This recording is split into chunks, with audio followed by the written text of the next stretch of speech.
Hi అండి. ఈరోజు నేనైతే అమ్మమ్మ వాళ్ళ ఇంటికొచ్చాను. అమ్మమ్మ వాళ్ళ ఇంట్లో నేనైతే ఈరోజు ఒక కర్రీ అనేది చేస్తున్నాను.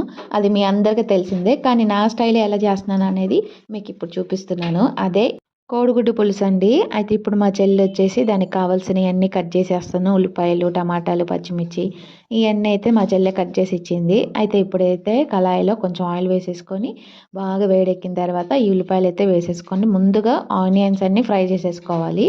ఇంకా ఇది వేగిన తర్వాత దీంట్లో కొంచెం కరివేపాకు, పచ్చిమిరపకాయలు వేసేసుకొని నేను సాల్ట్ వేసాను. అది మాత్రం మీకు మిస్ అయిపోయింది. ఇది మగ్గాలంటే ముందుగానే సాల్ట్ వేయాలి కాబట్టి నేను సాల్ట్ వేసేసి బాగా ఫ్రై చేసేసాను. తర్వాత టమాటాలు వేసేసి బాగా మగ్గనివ్వాలి. ఇంకా ఇప్పుడైతే చింతపండు నానబెట్టేసుకున్నా. అది మాత్రం ఇప్పుడు కలిపేసేసుకొని ఇప్పుడు ఇది పులుసులో వేయాలి కదా! ఇంకా ఈ టమాటాలన్నీ బాగా మగ్గిపోయిన తర్వాత కారం కూడా ఫ్రై చేస్తున్నాను. కారం ఎందుకేసానంటే ఫస్ట్ కొంతమంది పులుసు వేసిన తర్వాత కారం వేస్తారు. కానీ నేను ఇప్పుడైతే కారం ఫ్రై చేస్తున్నాను. కారంలో ఉన్న పచ్చి వాసన పోవాలి. మంట కూడా ఉండకుండా ఉండాలని చెప్పి ఇంకా ఫస్ట్ కారం వేసి బాగా ఫ్రై చేసేసిన తర్వాత ఇంక ఇప్పుడు పులుసు వేసేసి మనకి ఎంత కావాలో పులుసు దాన్ని బట్టి నీళ్ళు వేసేసుకోవాలి. ఇంకా నేను ఇక్కడ కోడిగుడ్లనే ఒలిచేసుకొని పక్కన ఘాట్లు అయితే పెట్టుకుంటున్నాను.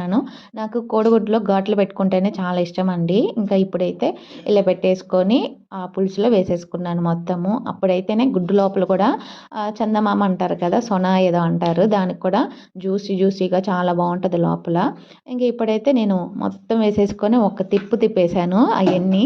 ఇంకా అలా ఒక 10 నిమిషాలు మూత పెట్టి మగ్గిస్తే మనకి పులుసులో ఉన్న పచ్చివాసన కూడా అంటే పులుపుతనం కూడా ఇనిగిపోయిద్ది కొంచెం లైట్గా. ఇంకా ఇప్పుడైతే లాస్ట్లో కొత్తిమీర వేసేసుకొని దించేసుకోవడమే.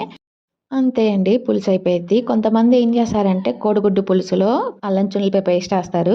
ఇంకొంతమంది ఏం చేస్తారంటే మసాలా పొడులేస్తారు. కానీ నేనేం చేయలేదండి. చాలా సింపుల్‌గా చేసేసుకున్నాను. చాలా బావుంది కోడిగుడ్డు పులుసు. ఇప్పుడొచ్చేసి ఐటెమ్స్ అన్నీ చూపిస్తున్నాను ఏమేమని. కోడిగుడ్డు పులుసు, క్యాప్సికమ్ కర్రీ, పప్పుచారు, వైట్ రైస్, దొండకాయ ఫ్రై. ఇయ్యేనండి ఈరోజు మాకు స్పెషల్. ఇంకా ఇప్పుడైతే మీ ఇంట్లో ఏం స్పెషల్ చేసుకున్నారో నాకు కామెంట్‌లో చెప్పండి. చూసారు కదా మా వాళ్ళందరూ ఎగ్ కర్రీ ఎప్పుడు తిందామా అని చూస్తున్నారు. చాలా బాగుంది. వాళ్ళకి కూడా నచ్చింది. అయితే అందరికి వేసి ఇచ్చిన తర్వాత నేను కూడా టేస్ట్ అయితే చేస్తున్నాను. నాకు కూడా చాలా బాగా నచ్చిందండి. ఒక్కసారి మీరు కూడా ట్రై చేయండి. ఈ వీడియో మీకు నచ్చినట్లయితే లైక్ చేయండి. బాయ్.